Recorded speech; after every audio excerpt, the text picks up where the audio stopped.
Snap Judgment Studios. Snap Judgment is brought to you by Progressive, home of the Name Your Price tool. You say how much you want to pay for car insurance, and they'll show you coverage options that fit your budget. It's easy to start a quote. Visit Progressive.com to get started. Progressive Casualty Insurance Company and affiliates. Price and coverage match limited by state law.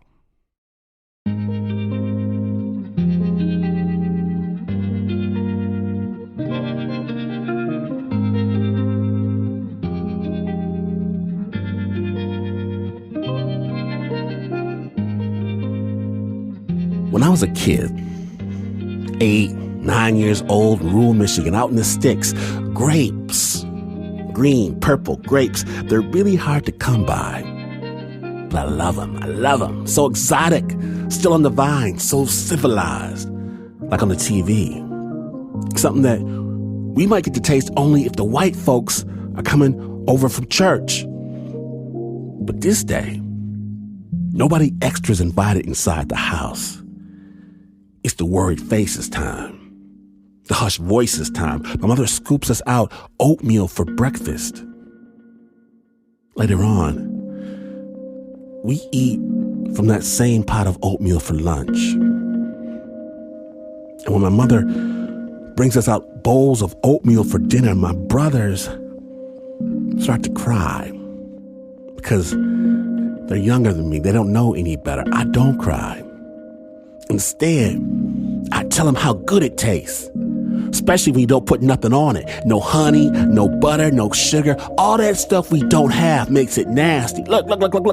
I'm shoving spoonfuls of oatmeal in my face. Now they laughing and eating as my parents turn away.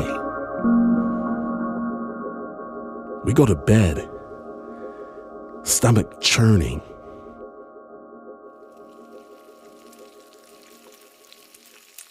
I wake up to the smell of frying sausages, toast, eggs, and I hate it. I hate it. I get out of bed, go to the kitchen. There on the table, directly in front of my plate, grapes. Big green grapes, the kind my mother knows I love, so now I hate grapes too. Because where I live, rural Michigan, our community doesn't have any secrets. They know, just like I know, that this magnificent breakfast spread came from out behind the IGA where they throw their expired food in the garbage bin. And to get it, they make you dig deep. You gotta root through that garbage where everyone can see you picking through the trash. Every kid's parent tells every kid, so every kid can come tell me, we saw your mama rooting in the garbage. Is she Oscar the Grouch?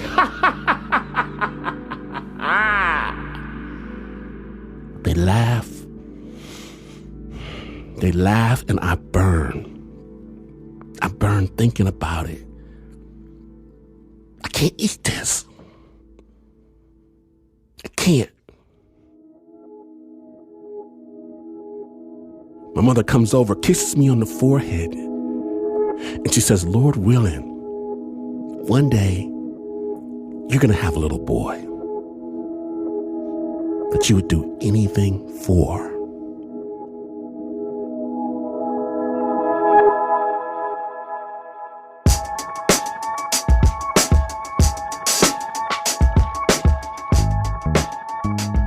Today in Snap Judgment, we proudly present the Baton. My name was from Washington, and my mama knew exactly what she was talking about. And she didn't even listen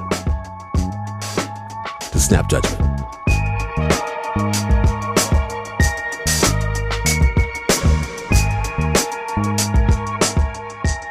We begin. Now, you know the things you heard growing up, the warnings, the threats, the things said over and over, the stuff you know doesn't matter. Our story, from the perspective of the person living it, takes us into the center of a natural disaster, so listener discretion is advised, because one boy has to try to remember all those things that he thought didn't matter. Snap judgment.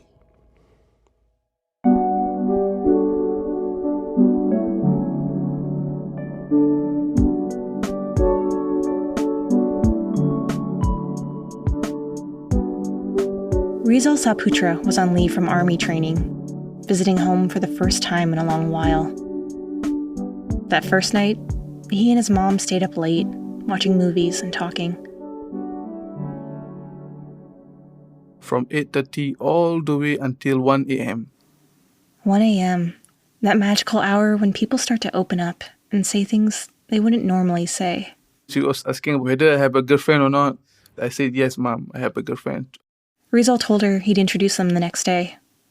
Then his mother shared something of her own. So during that night, my mom told me, Rizal, you know what, I might be gone very soon. I said, no, Mom, you're still fine, don't worry. But my mom said, but I feel that I'm going soon. I said, Mom, if that really happened, please forgive me if I make a lot of mistake to you. And my mom said, you are a good man, you are my good son. Even though he didn't want to believe what his mother had said, Rizal had a nagging thought, because just a week before, something had happened. What happened is that I had a dream. In his dream, all of his teeth fell out of his mouth. The whole teeth is gone. So, based on our belief, if you have that dream, meaning the entire family will be gone. After the talk with his mom, Rizal went to sleep that night, perturbed.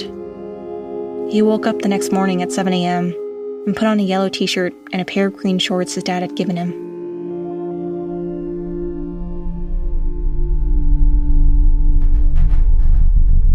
Then the earthquake started. Everything is shaking, the trees is moving, the house is moving. It's about 3 minutes. The earthquake's magnitude was a 9.1 on the Richter scale. The force of the earthquake was so strong that Rizal and his family, unable to stand, sat on the ground, waiting for it to end. What I hear is the houses collapse. Brum, brum, brum. People are screaming, help, help. He remembers the sound of the coconuts falling from the trees. By 7:20, the earthquake had stopped. Rizal, his mother, his sister, and his father were okay. So was their house. But now, for Rizal, alarm bells were going off. In our belief, if the earthquake very strong happened in the morning, before 12 p.m., that's going to be a big, big disaster is coming to that place. I did ask my dad, Dad, will this really happen? And Dad, can you tell us what will happen next? I asked him like 3 times. He just kept quiet. His face looked scared. That's the first time in my life my dad never answered my question. Not knowing what else to do, Rizal and his dad carried on and went to the mosque. Searching for answers, Rizal looked for the imam to ask again, did the earthquake mean something bad was coming? Have you experienced a very strong earthquake in the past? He just walked away from me. In total, he spoke to 5 elders in the village, but no one would answer his questions. Strangely, nobody, except for Rizal, talked about the one thing that was on everyone's mind. Then, my dad said, Rizal, stop talking. At 7:30, one of the kids from the village came running. He ran toward us. First thing, he looked at me. He said, Brother Rizal, run. He said, the tsunami is coming. Rizal remembers hearing the sound, almost like a helicopter flying overhead. He ran to the road and looked out to the sea, and all he saw was a black wave coming towards him. I thought, Allahu Akbar, today is the last day of the world. Everybody gonna die today. The wave was about 7-8 stories tall. In Rizal's line of sight, from the mosque to the ocean, he could usually see an island not far from shore. But when he looked, it had disappeared, consumed entirely by the wave. Everybody was gone. Everybody was just running away. My dad's still there. He just still standing. I don't know what he's thinking about. Then I just go, I hug him. I shook his hand. I said, Dad, please forgive me. If I have made a lot of mistake to you, please forgive me. Then my dad said, the same, Rizal. He looked so sad. He said, "Run." But instead, Rizal went to his sister. I also hugged my sister. I also shook her hand and said, "Sister, please forgive me." And she just smiled. She didn't say anything. Then after that, my dad screamed at me, said, "Rizal, run. Don't wait for us. Just run." Rizal was a strong runner. He'd been a champion in high school, and because he was in army training, he was in good shape. So when his dad told him to go and leave them behind, he started running. Fast. Your thought is only one. You want to be alive. There's a mountain. It's about 2 kilometers away. About 100 meters I ran. I looked back and the wave had taken away my house, my dad, my sister. I don't see them anymore. People are screaming. The trees are falling. Everything is like crushing each other. Rizal was trying to reach higher ground, so he headed towards a mountain nearby. While I was running, I met people in the middle of the road. They don't know what to do. I told them, "Don't wait here. Run." They just sit down. They don't do anything. They just keep crying and screaming. And I just keep running. I managed to reach almost to the mountains. At the foot of the mountain, I met my uncle. Rizal stopped in his tracks. His uncle was sick and weak and wouldn't make it there in time. He said, "Rizal, don't help me." I said, "Save yourself." If he kept going, Rizal would make it to the top, ahead of the wave. I told him, "I just cannot let you go, uncle. If I mean to die, I'll die. If I don't mean to be died, I won't die." Rizal was still carrying his uncle when the wave hit. When the wave hit me, my first thought is, "God, I don't want to die yet." In the water, he and his uncle were torn apart. The water is very dark, black, you can't see anything. I just keep praying, just keep saying, "La ilaha illallah, la ilaha illallah, ya Allah, please save me." For the next several minutes, he couldn't breathe. He found himself tumbling, not knowing up from down. And then he felt something push him out of the water into the air and up into the mango trees. When he was hit by the wave, and then the trees, and then the debris swirling in the water, Rizal didn't feel anything, except for the fear. It wasn't until he found himself safely perched atop the mango trees that he started to feel the pain. So much pain on my body, blue everywhere. The yellow t-shirt and green shorts his dad had given him. The whole clothes was just red, blood everywhere in my body. Rizal's back was injured. So were both his legs, cut up by broken branches colliding into him in the water. His left ankle was broken. But any pain was soon overshadowed by shock. Because from on top of the mango trees, when Rizal looked towards where his home should be, he saw nothing. My village is all sea, it's all gone. Everything is dark. I don't see any humans anymore. I remember I only see mountains. When I was on top of the trees, I was asking God, "Please, don't bring me to the sea. If you bring me out to the sea, I think I'll be gone." Then the second wave came. The mango tree that was keeping Rizal safe collapsed under the force of the surging water. He lost sight of everything as the wave took him down.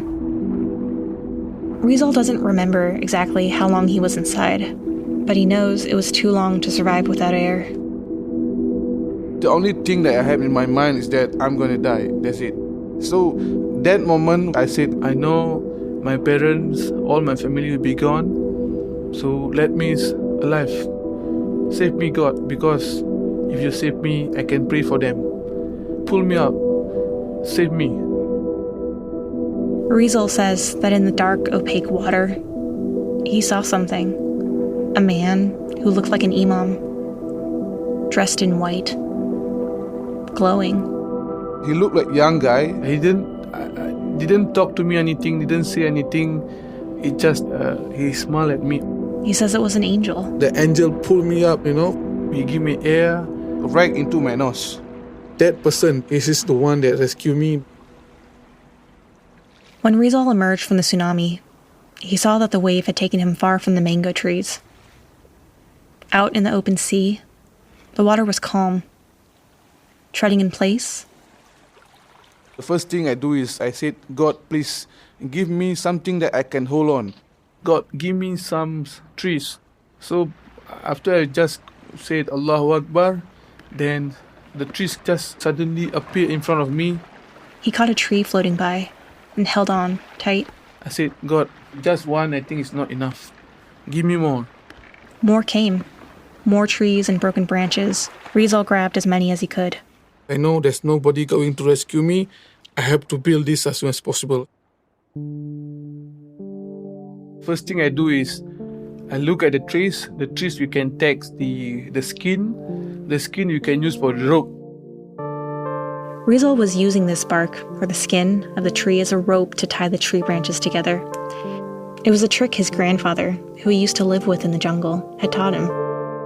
Rizal listened closely as his grandfather taught him how to pick out which trees had the best skin, the strongest bark to tie things, which trees could float on water. So I pull it one by one. So I just put, I tie, put, then I collect until I make a raft. Then I sit down on the top. It took him about 2 hours to build. Then Rizal climbed onto the raft. It was still morning.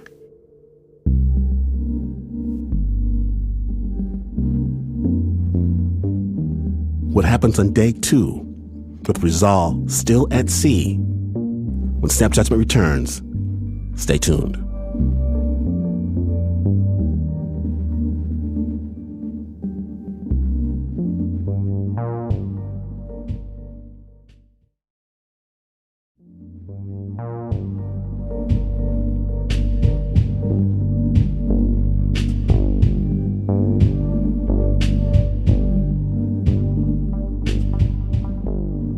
Welcome back to Snap Judgment, the Baton episode. When last we left, Rizal had survived a tsunami that destroyed everything and everyone he knew. After his first day at sea alone, he had no idea of what to do next. Snap Judgment. When you're in the midst of chaos, and then you suddenly get a moment of silence, that's when you start to think. I started to think about my mom, my dad, my families. I also thought of this kind of wave not only hitting my town, it's possible it also hitting the whole of Sumatra, the whole of Indonesia. At one point, Rizal even thought that this tsunami might have hit the entire world. From the top of his raft, as it floated on, he could make out trees in the distance. Looking closer, he began to see eyes peeking out from behind them. Kids. So many kids around like the age of 12 to 16 years old. I've seen more than 100 of them. All of them is naked. They sit on the coconut trees, 2 here, 1 there. They are distant from me. In the water, there wasn't much to hold on to. The only way anyone could really survive was by clinging onto the tops of the coconut trees, the only things tall enough to poke out of the water. But Rizal was too far out to reach them. I scream, Bang, they. I say, brother, little brother, can you hear me? What's your name? Actually, they look at me when I call them, but nobody speak to me. They look so scared. Yeah, so much fear on their face. I think they were thinking what really happening, and next they were thinking how to save themselves. The first day I seen so many kids. I seen many of them. But as the hours passed, Rizal drifted further and further away. He started to call out to others, his family members. Maybe they had survived. Maybe they could hear him. So I call one by one. I call Suryana. His mom. Didn't respond. Abdul Hamid. His dad. Then I said Asira. His sister. Then my cousin name, my uncle name, my auntie name, Maimuni, Mary, Iskandar, Nandar, Destra, Vicky, Juwita, Mentari, Baiman, Safia, Chutputro, Zulaina. Nobody respond. Salamun, Ansari, Murdani. Floating in the water, debris, trees, plastic bags, they began to surround Rizal on his raft. But after a few hours, he saw something else. I saw an army bag is floating somewhere near to me. It was about 50 feet away. So what I did is I swam away to take the bag. What I found inside the bag is army knife. Then, I saw a coconut floating just very near to me. So again, I swim. I took the coconuts, right, 9 or 8 of them. I was so thirsty, so I took that knife. I just drink all of them. I drank all of them. Then something I feel in my stomach. all of the water Rizal had consumed while he was in the tsunami, the dark black water, came pouring out of him. I was just sitting down, doing nothing, just asking myself what's really happening. Whether it's end of the world, whether it's going to be another wave coming to hit me and take me away. So it just like, I think about 3 hours to 4 hours, I was just sitting quietly, just thinking what will happen next. Until that evening. A guy came to me. So this guy, he was holding one of the trees. Like, he's trying to swim to my raft. Then he said, "Bro, please help me, please help me." His body was white. So white that Rizal thought he must be a ghost. After that, I just look at him. Oh, this I think is human. For a brief moment, Rizal worried they would both sink if he let the man onto the raft. I pull him up from the water, I put him into the raft. It held. His name is Fadli. He's a policeman. He's still in uniform. He was attached to one of the police stations in my town. I don't know him at all, but he know me. When the tsunami first began, Fadli ran up to the mountain. After he went out into the mountain, then he feel not secure, because in Muslim belief, the end of the day, the water will come, the mountain will explode. So after running all the way up, he decided to run back down. That's the moment when the wave took him away. Rizal asked Fadli about his family. Then, he proposed a deal. If I'm survive, I will go and find your parent, tell your parent that I met you. So if you survive, please go and find my family. I said, this is my family name, this is my father name, my mother name, my brother name. Then I said, please tell them you met me in the sea. So after that moment, straight away he said, Rizal, I want to rest. I'm very tired. Can I just sleep? I said, yes, go ahead and sleep. The last word I said that if we were to be alive together, you and me will be brother forever. That's what I told him. So he said, agree. After he promised, Fadli lay down to sleep. That night, Rizal heard the cries of other people calling for help, but couldn't see them in the darkness. It was only the end of day one. The next morning, I think about 7 a.m., I was trying to wake him up. I said, Fadli, wake up, bro, it's already morning. He didn't respond. So I said, Fadli, wake up, Fadli. He didn't respond. I check his body, check his blood, check his nose. So while I'm checking on him, I sit down and I pray. I say, God, don't take him away. At least I got somebody, some friend that's alive together. But when he felt Fadli's pulse, he felt nothing. So at that moment, I feel that, my friend, you have gone. So I don't have a friend to talk anymore. In the end, Rizal couldn't bear to let Fadli's body go into the sea. So he swam away from the raft to leave the body in peace. Rizal gathered whatever branches he found around him floating in the water to build himself a new raft to wade in alone. I never crossed that in my mind that I'm going to die. No, because I remember my dad said, don't give up, don't leave your raft. In the weeks before the tsunami, when Rizal had headed out to go deep sea fishing, his dad had told him to listen carefully. If you ever get stranded at sea, he said, just wait for the cargo ships.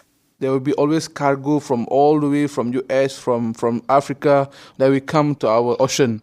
Because of their central location, right next to the Strait of Malacca, he said, there would always be someone passing by. So don't worry, just don't give up. So one day, if you still survive, that cargo will find you. The next day, and then the day after that, Rizal tried to keep up his strength. As the ocean gradually emptied of survivors and slowly began to fill with the bodies they left behind, Rizal struggled to find food and water. Instead, he used what he had to survive. So what happened is I took away my clothes, right? So then I just hold it. Day 2, day 3, day 4, I think day 6 and day 8, there is raining. So the water stick on the clothes. I squeeze my t-shirt, then there's a water in it. So that's how I drink the water. The days passed slowly. Rizal kept his spirits up by looking at the night sky. Earlier that month, when his father had told him about the cargo ships, he'd also said, he said that when I died, okay, look at the star. There's me there. If you miss me, just look at the star. I'll be there for you. His father had pointed to the Seven Sisters cluster. Every night, Rizal looked for them and took what comfort he could.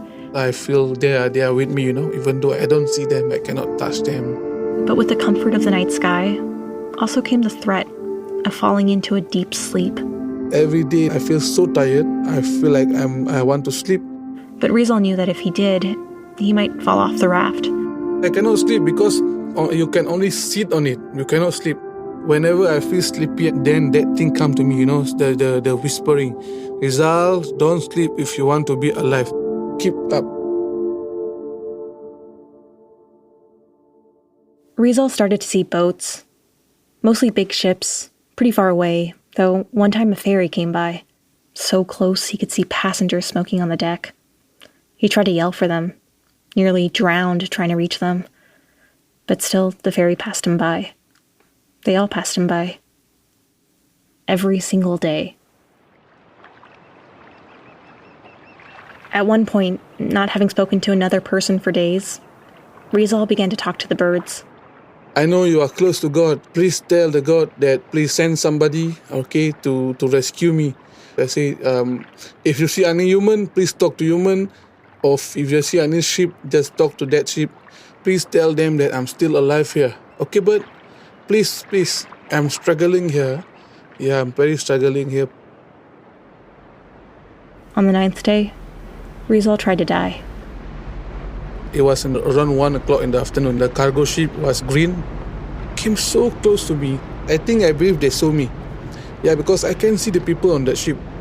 I don't know why they just sail away, I was angry.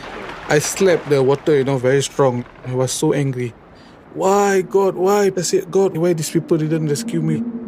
Why these people left me, I cried, I was angry. So, I was thinking about 1 hour, I was sit down, I was angry. Then I just keep quiet. He swam away from the raft, ready to drown. All the energy left, that strong feeling, you are very strong. It goes away from me. So I become weak.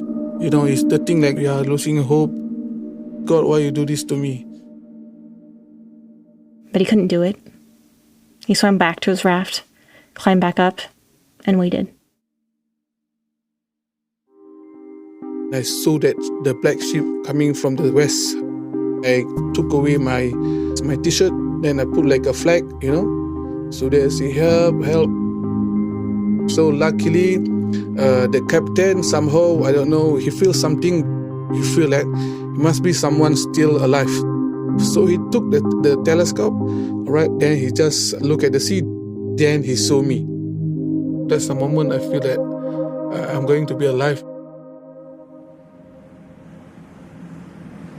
The ship was a Japanese ship. The crew came around to Rizal's raft, threw him a rope, and pulled him up. They couldn't speak to each other. None of them knew English then, but the crew took care of Rizal for the next several days. One of the men even stayed by Rizal day and night because he was so concerned about his well-being. He just sit next to me, just look at me. He just asks, water, food. A few days later, still on the ship, the Indonesian embassy called. The captain had gotten in contact with them, and they asked Rizal about what had happened to him for those 9 days at sea. Rizal, can you tell us about your story? All right, what's your name? How old are you? Which part of Aceh are you from? How many of your family? Then they asked him where he wanted to land.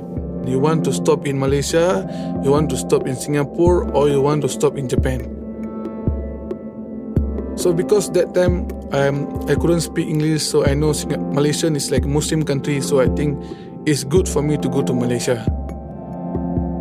And that's where he stayed for the next 10 years. For years after the tsunami, Rizal used to wonder why it was that he survived. But he knows now that his family members were the ones who saved him. His grandfather, who taught him how to make a raft. His father, who told him to stay and wait for help.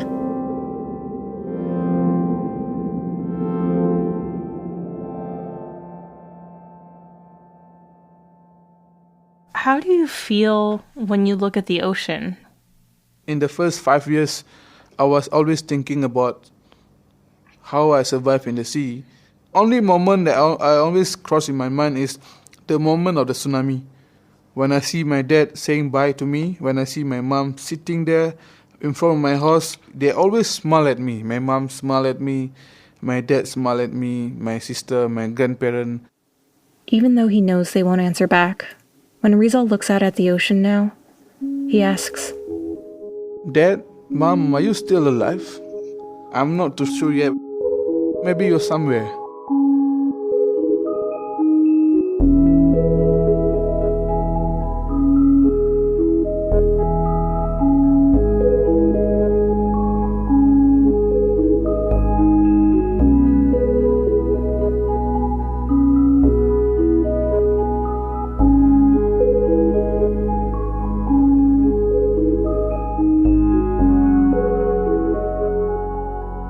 Thank you so much, Rizal, for sharing a piece of yourself. And you walk in the light. The original score for this piece is by Renzo Gorrio. It was produced by Liz Mak.